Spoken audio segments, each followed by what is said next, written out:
Concurseriano e concurseriana do meu Brasil, voltamos novamente aqui com a nossa aula 3 da Lei Orgânica aí do município de Nova Friburgo. Você que vai fazer o concurso de Nova Friburgo, a Lei Orgânica, o Estatuto e o Código de Ética estão aí no seu conteúdo programático.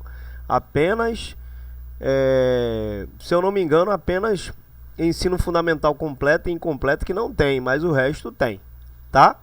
Então, só lembrando, galera, que nós temos nossos materiais aqui de estudo. Temos 50 questões da Lei Orgânica de Nova Friburgo. Esse é o material que você vai adquirir, tá?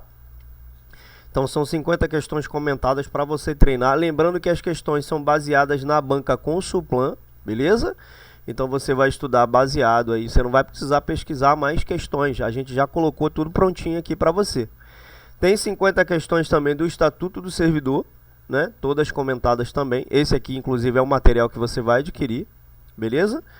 E também tem, agora a gente colocou também no material 40 questões do Código de Ética,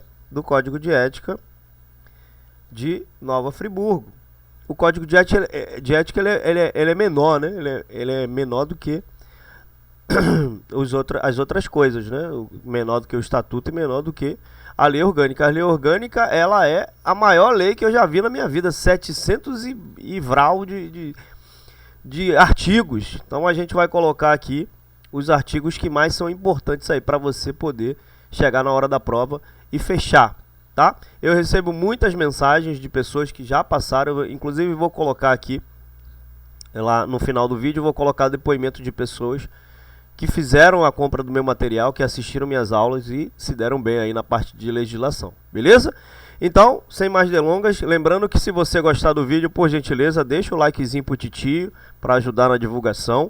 Também se inscreve no canal para você receber as notificações sempre que a gente postar um vídeo novo e deixa o comentário, né? Deixa aqui um comentário de que cidade que você está falando, para a gente saber até onde nossa informação está chegando, beleza?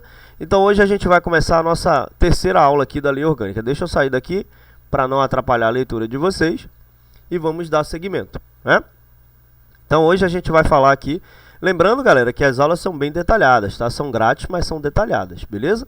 Então a gente vai falar da dimensão, da localização, hidrografia e linha divisórias. A gente vai fazer um apanhado geral, porque aqui tem uma parte que é preciso você fazer a leitura, né? Porque vai começar a falar sobre, né, os limites dos municípios, onde começa, onde termina. Então eu vou falar as partes mais importantes desse capítulo, beleza? Então aqui no artigo 15 vai falar o seguinte, ó: o território do município centro geodésico do estado do Rio de Janeiro possui 933,414 quilômetros quadrados, né? E está referencialmente situado a 22 graus 16 minutos e 53 segundos de latitude sul, né? E 42 graus 31 minutos e 54 segundos de longitude oeste. Então, quando ele fala aqui do território do município, ele está se referindo ao, né? Ele está descrevendo aqui o território do município, ou seja, a área de terra que pertence à cidade. Então, centro geodésico do estado do Rio de Janeiro. Afinal, o que é geodésico, né? Centro geodésico. Centro geodésico se refere ali a um ponto de referência utilizado aonde? Na geodésia, que é a ciência que se dedica à medição e representação da superfície da Terra. Então, esse ponto é frequentemente utilizado com base para medir o quê? Distâncias, coordenadas geográficas e para criar sistemas de referências geodésicas. Então é importante notar que o centro geodésico não é necessariamente o centro físico da Terra, né? Aqui ele não está, não necessariamente é o centro físico do município, mas um ponto de referência utilizado para fins cartográficos e geodésicos. Então, portanto, né, o município é o ponto de referência central na geodésia do estado do Rio de Janeiro, né? Então, possui 933,414 quilômetros quadrados. Isso indica a área total do território de Nova Friburgo, né? Então, a área total é essa. Essa é a extensão de terra da cidade, né? Então, ele fala também das coordenadas de latitude e longitude. No caso, né, 22 graus, 16 minutos e 53 segundos é a latitude do centro de Nova Friburgo. Então isso indica que a cidade está localizada a 22 graus, 16 minutos e 53 segundos ao sul do Equador. Agora, com relação à longitude, né, do centro de Nova Friburgo, que está a 42 graus, 31 minutos e 54 segundos. Então, ela indica que a cidade está localizada nessa localização, né, a oeste do meridiano de Greenwich. Beleza? Show de bola. Então, aqui no artigo 16, constitui-se mananciais que formam o quê? Duas bacias hidrográficas do município. Então, o que são mananciais, né? Vamos entender o que são mananciais. Aqui nesse contexto aqui, são áreas de importância significativa para o abastecimento de água potável de uma região. Então eles vão desempenhar o quê? Um papel ali crucial na capacitação e fornecimento de água para consumo humano, bem como para outros usos também, né? Pode ser utilizado para irrigação agrícola, né, a geração de energia hidrelétrica. Então, a preservação e proteção dessas áreas são fundamentais para garantir o suprimento sustentável de água de qualidade para a população.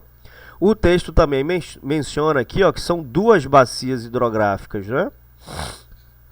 Duas bacias hidrográficas. O que são bacias hidrográficas? É uma área ali geográfica que é definida por divisores de água, onde todas as águas que caem dentro dessa área convergem, né, vão para um ponto comum. Geralmente um rio, né? Geralmente é um rio ou um lago, né? Então, a partir desse ponto, a água flui para fora da bacia. Beleza? Então, mananciais se refere à área dentro das duas bacias hidrográficas que são cruciais para a capacitação de água.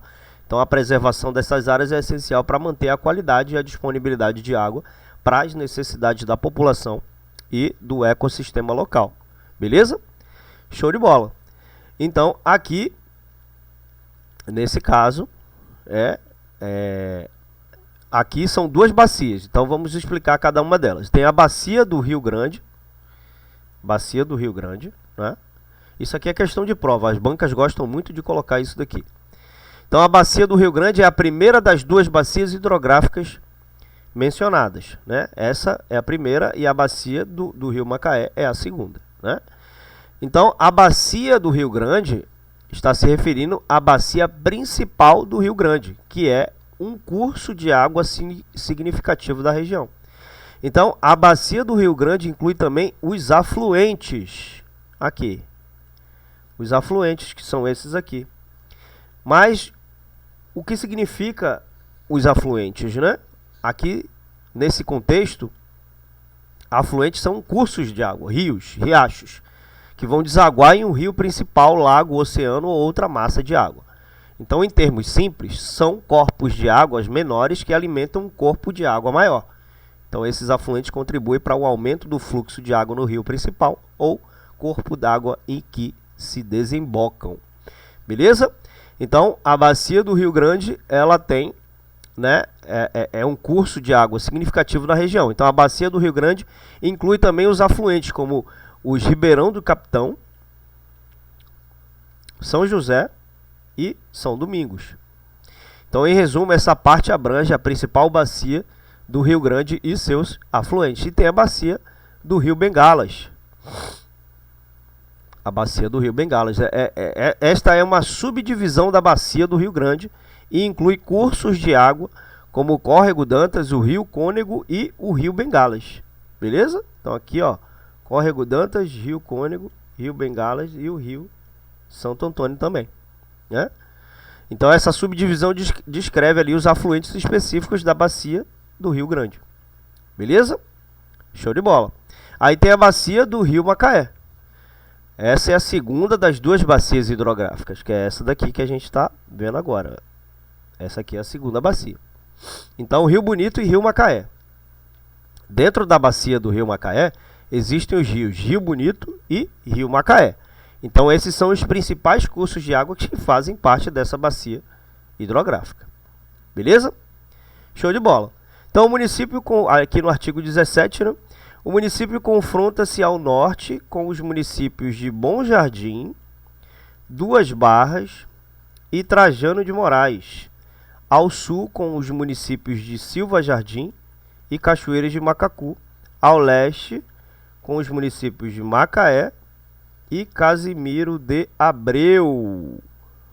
E ao oeste com os municípios de Sumidouro e Teresópolis. Show de bola? Então, ao norte com os municípios de Bom Jardim, Duas Barras e Trajano de Moraes.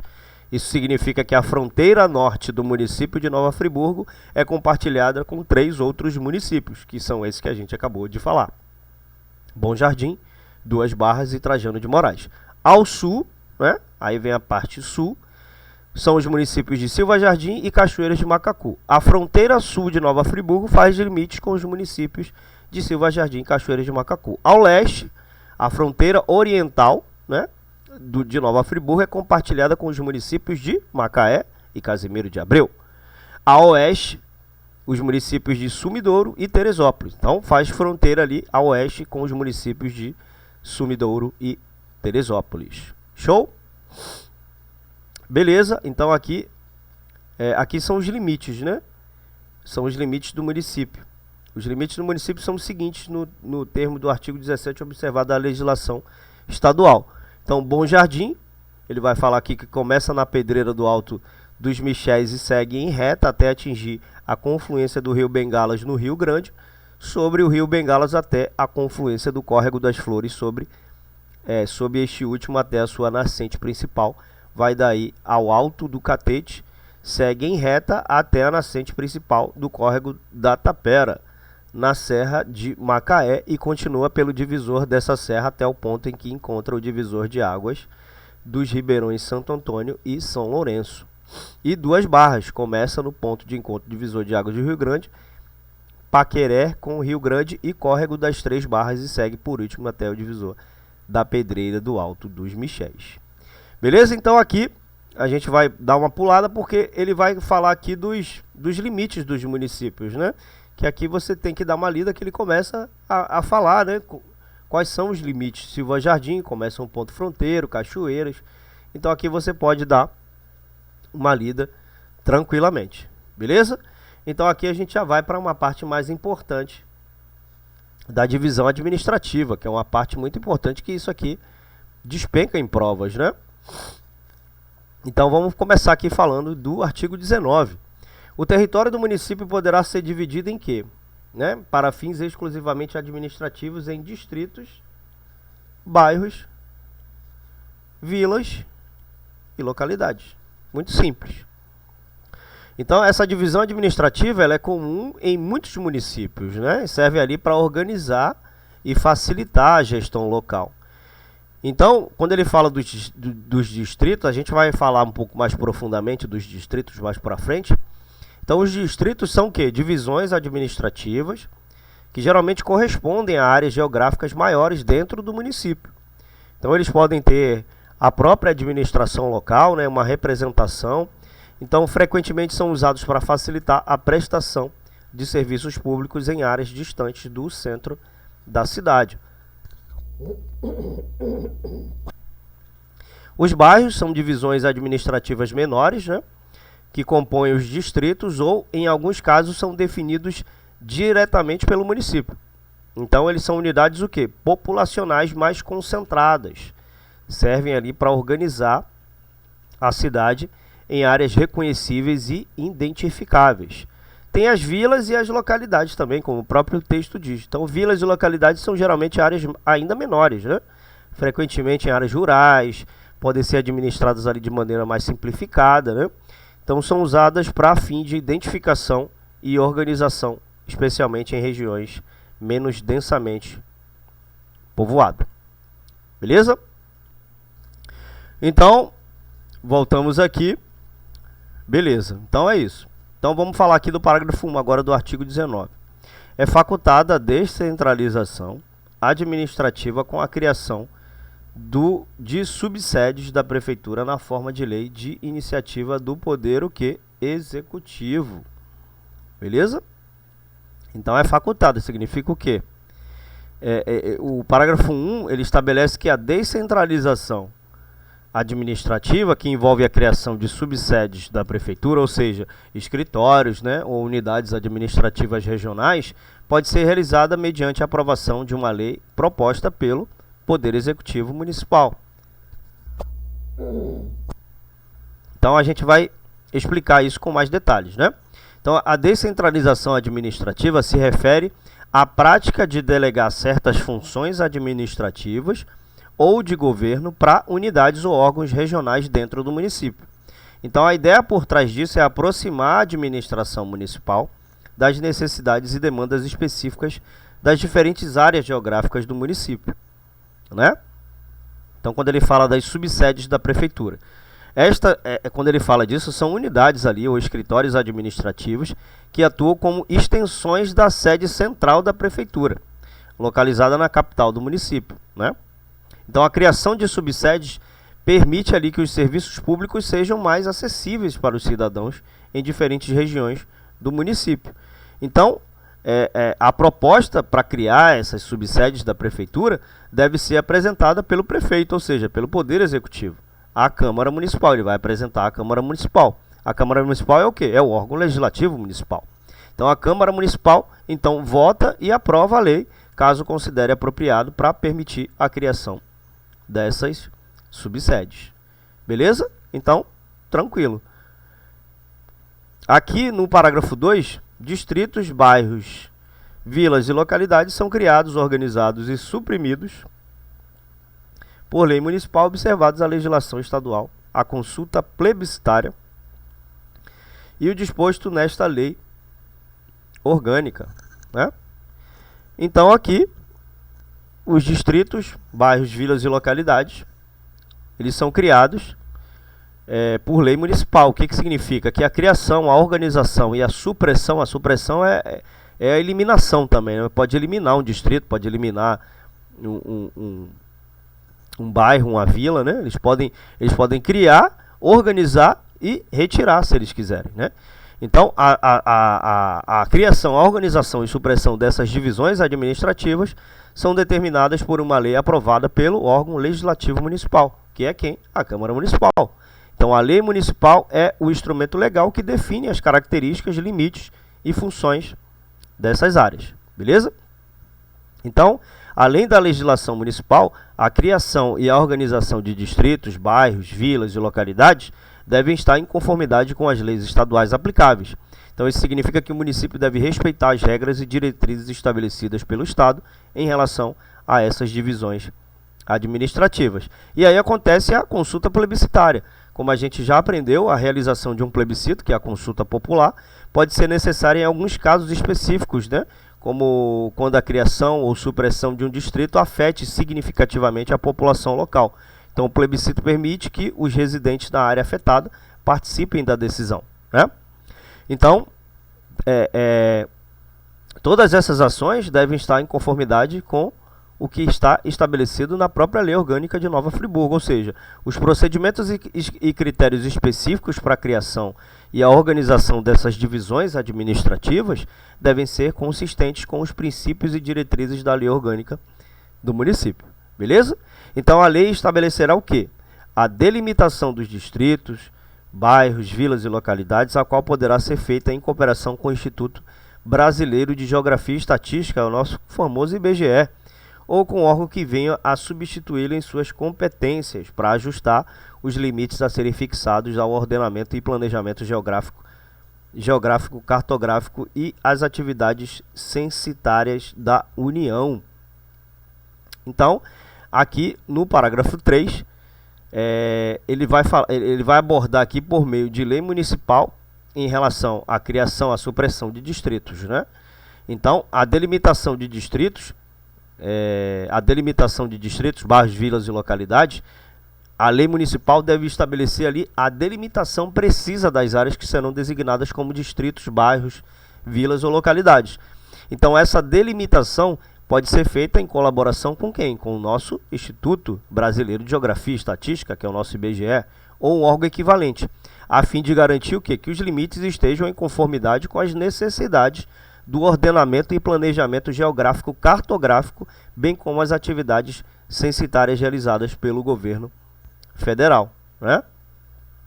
Então, o que significa censitárias, né? Atividades censitárias, ele fala ali no final. Então, aqui, atividades censitárias se refere às operações de coleta de dados realizadas através de censos ou recenseamentos, né? O que são levantamentos estatísticos abrangentes projetados para reunir informações detalhadas sobre uma população, território ou conjunto específico de características em um determinado momento, né? Então, a atividade censitária geralmente envolve algumas etapas, né? Planejamento, coleta de dados, processamento de dados, enfim. Então, isso significa atividades censitárias, né?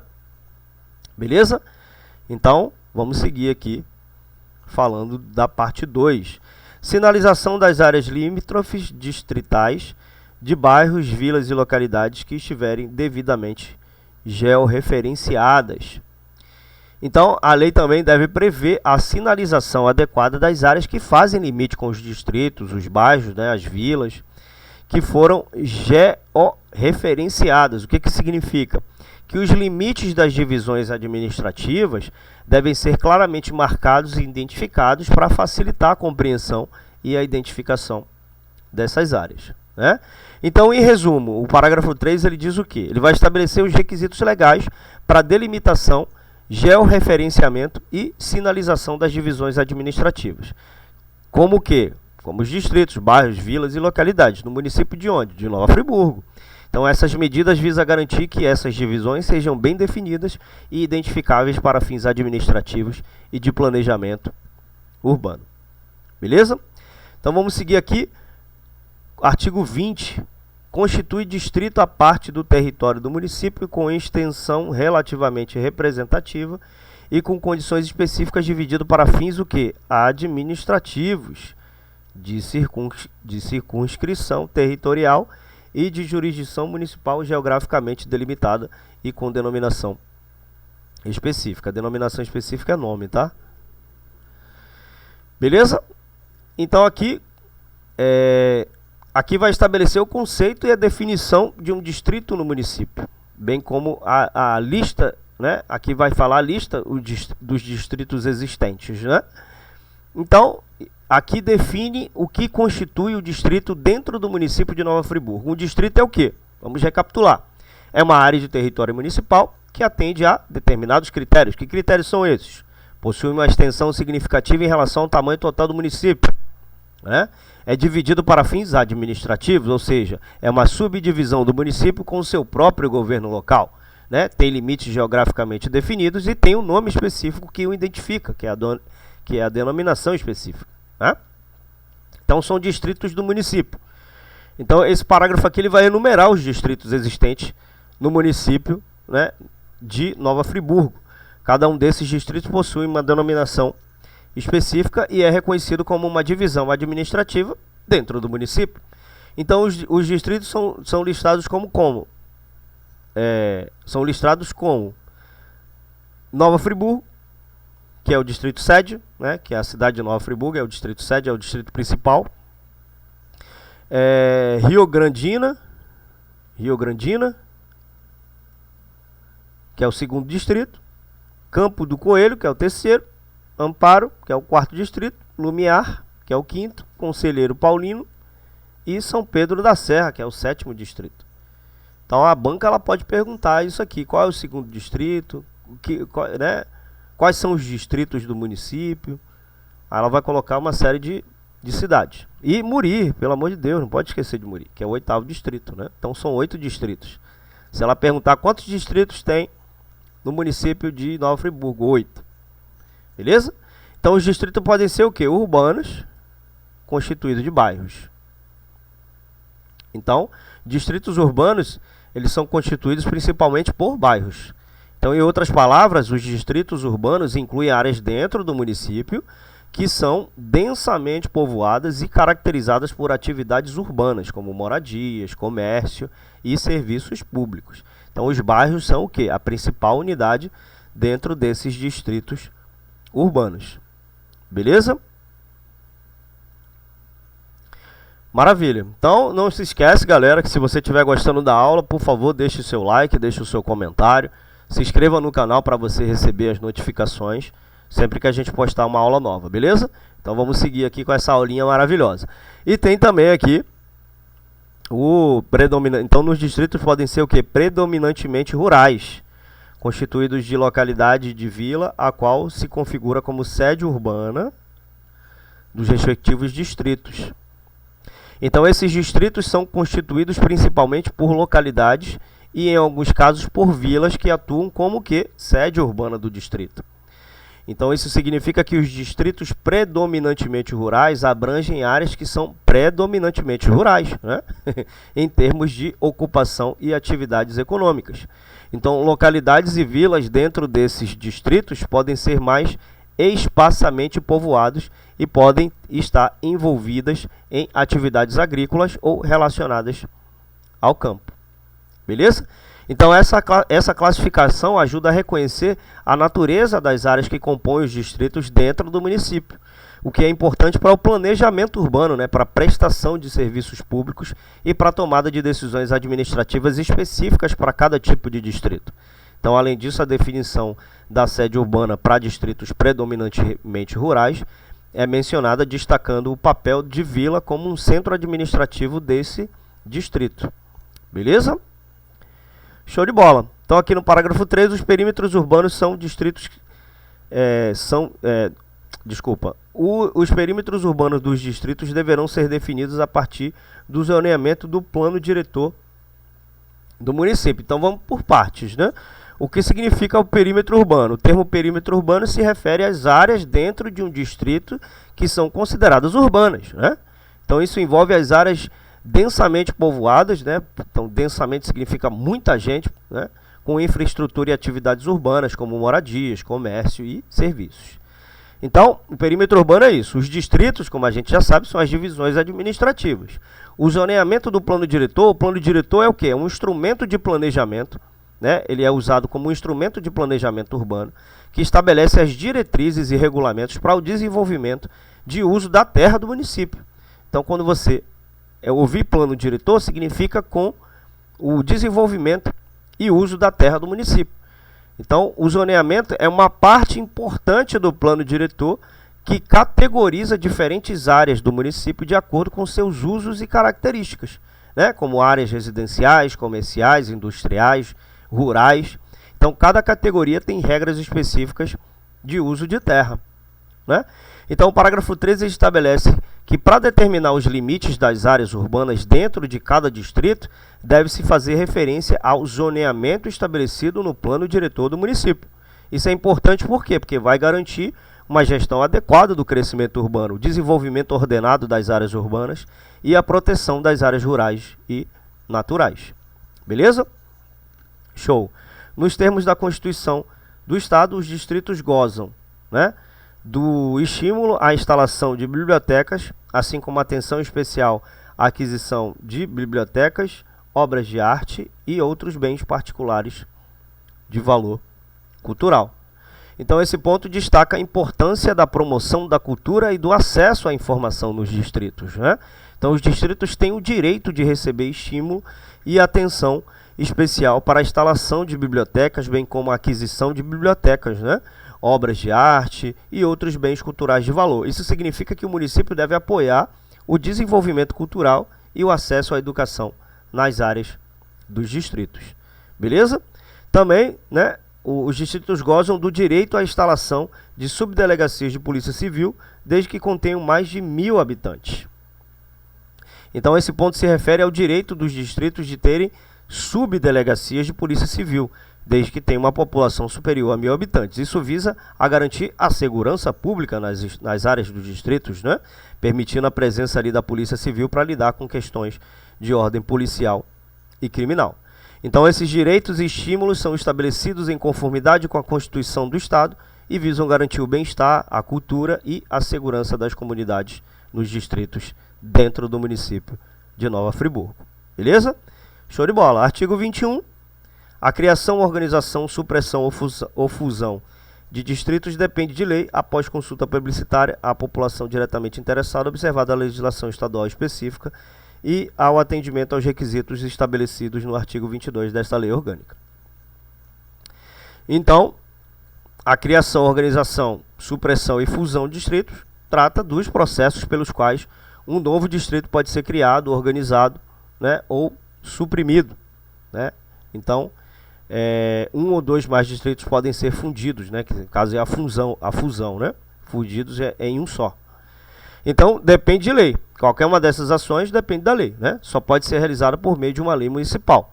Também tem a consulta plebiscitária. Antes de aprovar a lei para criar, organizar e suprimir e fundir, é necessário realizar uma consulta plebiscitária. Isso envolve a realização de um plebiscito, que a gente já aprendeu que é uma consulta popular para obter a opinião e o voto da população diretamente interessada.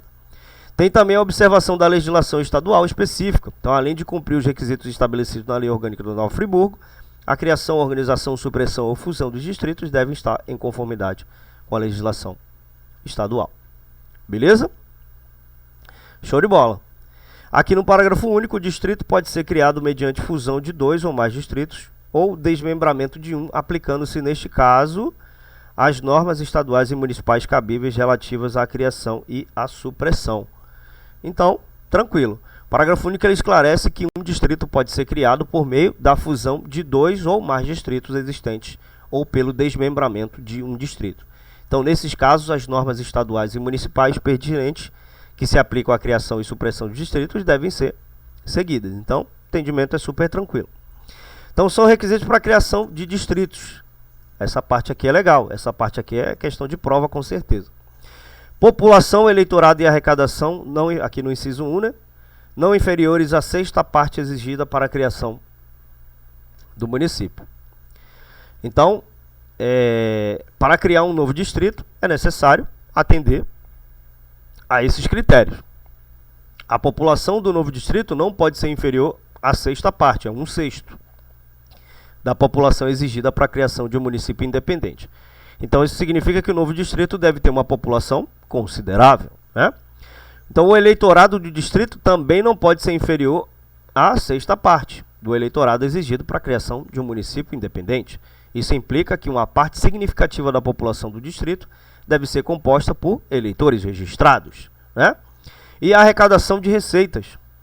Está falando ali da arrecadação de receita. Então, a arrecadação de receitas do novo distrito também não pode ser inferior à sexta parte, que é 1/6 da arrecadação necessária para a criação de um município independente. Então, isso significa que os distritos devem ser capazes, o distrito deve ser capaz de gerar receita financeira de forma substancial, né? Então, além dos critérios de população, eleitorado e arrecadação, é necessário que a povoação sede do novo distrito atenda a certos requisitos de infraestrutura, que é essa parte 2 aqui. A existência na povoação sede de pelo menos 6.500 moradias, escolas públicas, postos de saúde e posto policial. Então, né, pelo menos 6.500 moradias na povoação sede, a existência de uma escola pública na povoação sede, a presença de um posto de saúde e a existência de um posto policial. A banca gosta muito de pedir esses valores aqui, ó, 6.500, o que é que tem que ter para requisito de um distrito, né, que são as moradias, escola pública, posto de saúde, posto policial, né? Então tem que ter tudo isso. Então esses requisitos garantem que um novo distrito tem uma base populacional e infraestrutura mínima necessária para o seu funcionamento adequado, incluindo acesso a serviços de educação, saúde e segurança, que é a escola pública, o posto de saúde e o posto policial. Beleza? Show de bola. Parágrafo único. Comprova-se o atendimento às exigências enumeradas neste artigo mediante. Então, vai se comprovar o atendimento às exigências, né, enumeradas nesse artigo. Declaração de estimativa da população emitida pelo Instituto Brasileiro de Geografia e Estatística, IBGE, ou órgão que venha a substituí-lo em suas competências. Então, para a criação de tudo isso, precisa de uma declaração, ou uma certidão, né? Precisa de um documento que comprove, né, tudo isso daí que a gente falou. Então, essa declaração de estimativa é para comprovar, né, o atendimento à exigência da população. pode ser utilizada uma declaração de estimativa da população emitida pelo IBGE ou por órgão que venha a substituir em sua competência. Então, isso significa que o IBGE ou um órgão equivalente pode fornecer uma estimativa da população da área proposta para um novo distrito. Então, essa estimativa é usada para determinar se a população atende os requisitos estabelecidos, né? No artigo 22, lá que a gente leu. Então, precisa também de uma certidão comprovando o número de eleitores emitida pelo Tribunal Regional Eleitoral, que é o TRE. Né? Então, para comprovar o atendimento à exigência de eleitores, então é necessário obter uma certidão emitida pelo Tribunal Regional Eleitoral. Essa certidão deve indicar o número de eleitores registrados na área proposta para o novo distrito. O TRE é o quê? É um órgão responsável por gerenciar o registro de eleitores e as eleições em nível regional, e a certidão emitida por ele é uma forma confiável de demonstrar quantos eleitores estão registrados na área afetada pela criação do novo distrito. Beleza? Show de bola. Então aqui no 3, certidão comprovando o número de moradias emitidas pelo agente municipal de estatística ou pela repartição competente do município, né? Então, para comprovar esse atendimento a essa exigência de número de moradias, é necessário obter uma certidão que indique quantas moradias estão presentes na área proposta, né, do novo distrito. Então, essa certidão deve ser emitida pelo agente municipal de estatística ou pela repartição municipal responsável por coletar e manter dados estatísticos sobre a população e a infraestrutura do município. Então, esses órgãos têm a responsabilidade de manter registros atualizados sobre as moradias existentes em cada área de município, né? Não sei se você já viu os funcionários do IBGE batendo na sua porta, né? Eles querem fazer justamente essa comprovação, né? Quantas pessoas tem na família, quantas pessoas moram no local. Eles fazem esse tipo de pesquisa para ter esses resultados aqui que a gente está falando. Certidão, aqui no 4, né, certidão comprovando a arrecadação na respectiva área territorial emitida pelo órgão fazendário estadual ou municipal. Aqui no 4, né? Então, para comprovar a existência de escolas públicas municipais, estaduais na área proposta para um novo distrito, né? Perdão, eu estou lendo o 5. É o 4. Vamos ler o 4, né? Então, aqui tem que ter uma certidão comprovando a arrecadação na respectiva área territorial emitida pelo órgão da Fazenda, né? Então, o órgão fazendário emite esse comprovante que ele vai dizer qual é a arrecadação na respectiva área territorial, né? Para justamente fazer aí a criação dos distritos, dos bairros, enfim. Então, também precisa da certidão comprovando a existência de escola pública municipal e estadual, postos de saúde e posto policial na área concernente emitida pelo Poder Executivo por meio dos órgãos municipais de educação e de saúde, bem como pelo governo do estado, através dos respectivos órgãos de educação e de segurança pública, conforme caso de saúde. Então, aqui, para comprovar a existência de uma escola pública estadual na área proposta para o novo distrito, é necessário obter uma certidão emitida pelo Poder Executivo do município por meio dos órgãos municipais de educação, se aplicável, né? Pelo governo do estado, também se aplicável pelo governo do estado por meio de respectivos órgãos de educação. Então, para comprovar a existência de postos de saúde na área, é necessário obter uma certidão emitida pelo Poder Executivo do município por meio dos órgãos municipais de saúde, se aplicável pelo governo do estado por meio dos respectivos órgãos de saúde, né? Então, assim por diante. Beleza? Show de bola. Aqui no artigo 23, né? Na fixação dos limites distritais devem ser observadas as seguintes normas. Sempre que possível serão evitadas formas assimétricas, estrangulamentos e alongamentos exagerados. Então aqui ele está falando o quê? Essa norma ela estabelece que ao definir os limites dos distritos, deve-se evitar criar formas irregulares, né, assimétricas, ou distritos que tenham partes muito estreitas ou muito alongadas, né? Então, em outras palavras, ao desenhar ali os limites dos distritos, os responsáveis pelo processo devem buscar uma divisão geográfica que seja razoavelmente uniforme, né? Que evite áreas que tenham uma aparência desproporcional ou que se estendam de maneira exagerada, né? Então, isso é importante para garantir que os distritos sejam geograficamente coesos e que não haja áreas isoladas, né, ou difíceis de serem administradas de maneira eficaz. Beleza? Preferência aqui no 2, né, preferência para delimitação às linhas naturais facilmente identificáveis. Então essa norma estabelece que ao definir os limites dos distritos, deve-se dar preferência ali ao uso de características geográficas naturais e facilmente identificáveis, né? Como rios, montanhas, estradas, né? Em outras palavras, ao invés de criar limites artificiais, os responsáveis pelo processo devem tentar ali seguir limites naturais que sejam que já existem na paisagem e que são reconhecíveis pela população. Então isso pode incluir o uso de rios como fronteiras ou alinhamento dos limites de acordo com as características geográficas marcantes.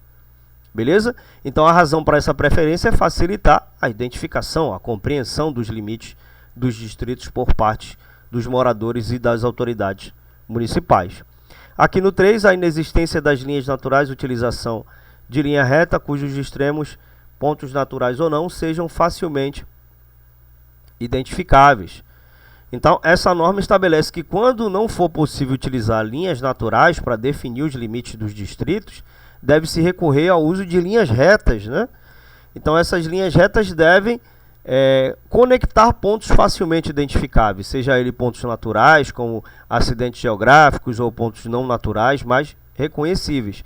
Então, o que isso significa? Na ausência de características geográficas naturais adequadas para definir os limites podem ser traçados de forma direta e simples, usando ali linhas retas, né, entre pontos de referência que sejam facilmente reconhecíveis pela população. Né? Show de bola! Então, respira fundo, calma e vamos seguir.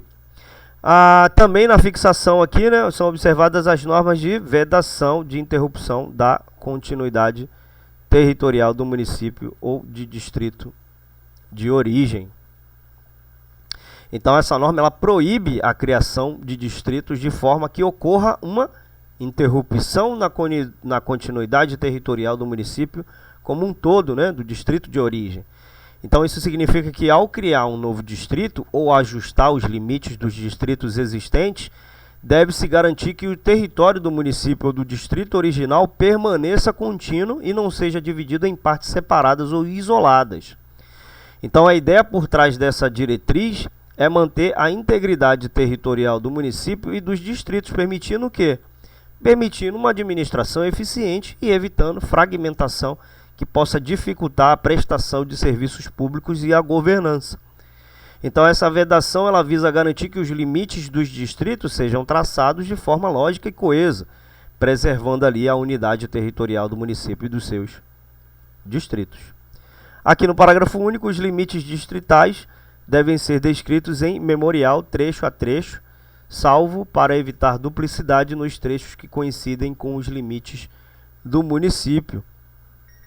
Então, o parágrafo único, né, significa que, ao definir os limites dos distritos, é necessário criar um memorial, né, que descreva minuciosamente cada trecho dos limites. No entanto, quando parte dos limites de um distrito coincidir com os limites do próprio município, ou seja, quando houver uma sobreposição entre os limites do município e os limites do distrito, essa sobreposição não precisa ser descrita duplicamente no memorial. Beleza? Então essa abordagem é importante para criar um registro claro e preciso dos limites dos distritos, garantindo que haja documentação detalhada que descreva com precisão cada segmento da fronteira distrital. Então isso vai facilitar a compreensão, né, e a administração dos limites, ajudando a evitar conflitos ou ambiguidade na definição territorial dos distritos dentro do município de Nova Friburgo. Beleza? Aqui no artigo 24, constitui bairros as porções contínuas e contíguas do território municipal geograficamente delimitados com denominação própria, dotados de relativa autonomia funcional, porém integramente da totalidade do município. Né? Então, o que quer dizer esse artigo 24? Esse trecho aqui ele vai definir que os bairros eles são áreas geograficamente delimitadas dentro do território municipal de Nova Friburgo, né? Então, eles têm uma denominação própria, o que significa que cada bairro tem um nome específico, né? Os bairros possuem também uma relativa autonomia funcional, o que pode se referir a questões como administração local, né, representação comunitária, mas eles ainda são partes integrantes do município como um todo. Beleza? Show de bola. O parágrafo único: os bairros podem ser integrados por loteamentos, os quais deverão receber denominação própria a título registro de localização e para identificar e destacar eventual perfil socioeconômico e cultural específico. Então aqui é molezinha, né? Esse parágrafo único aqui, ele está falando o quê? Que os bairros, eles podem ser compostos por loteamentos. Então, o que são loteamentos? Os loteamentos são áreas urbanas divididas em lotes para a construção de residências ou edifícios. Então, quando um loteamento é parte de um bairro, ele também recebe sua própria denominação, que é usada para identificar sua localização e, às vezes, para destacar características socioeconômicas e culturais específicas. Beleza? Então, em resumo, o artigo 24 ele define os bairros como áreas delimitadas com nomes próprios dentro do município de Nova Friburgo, que pode incluir loteamentos. Então, cada bairro tem relativa autonomia funcional, mas ainda faz parte do município como um todo. Beleza? Aqui no 25, vamos ler o 25, constitui vilas, as sedes urbanas com porções contínuas e contíguas do território de distrito predominantemente rural, geograficamente delimitadas até o limite de sua urbanidade, dotadas de relativa autonomia funcional, porém integrantes da totalidade do município. Então aqui, esse trecho ele define que as vilas são sedes urbanas que estão localizadas em distritos predominantemente rurais dentro do município de Nova Friburgo. Então, quando você ouvir vila, está se tratando de áreas rurais, né? Então, eles têm limites também geograficamente definidos que marcam o fim da sua área urbana e são dotados de relativa autonomia funcional. No entanto, assim como os bairros, as vilas também fazem parte da totalidade do município como um todo. Aqui no parágrafo único, as áreas rurais dos distritos denominam-se como localidade. Então aqui a gente fecha, né, todo o raciocínio que a gente leu. Tudo que a gente aprendeu a gente fecha aqui agora. Então esse parágrafo único ele acrescenta que as áreas rurais dos distritos são denominadas como localidades, ou seja, enquanto as vilas se referem às áreas urbanas com certa autonomia funcional dentro dos distritos predominantemente rurais, as áreas rurais desses distritos são chamadas de localidades. Então vamos entender. Então vamos lá.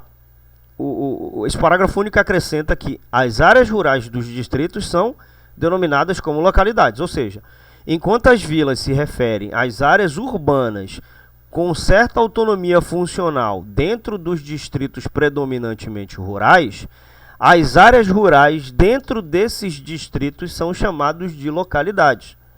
Então, para não confundir. Então, essa distinção ajuda a definir claramente as áreas urbanas e rurais dentro dos distritos do município como um todo.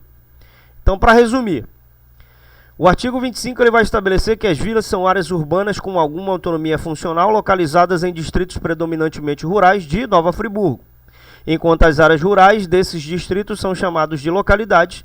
Ambas as vilas e localidades fazem parte do município como um todo. Beleza? Então, hoje a gente fica por aqui. Eu quero agradecer a vocês pelo carinho que vocês têm me dado aí nos comentários, pelo carinho que você tem dado aí também aqui no meu WhatsApp. Eu quero agradecer a todos aí pelo carinho, tá?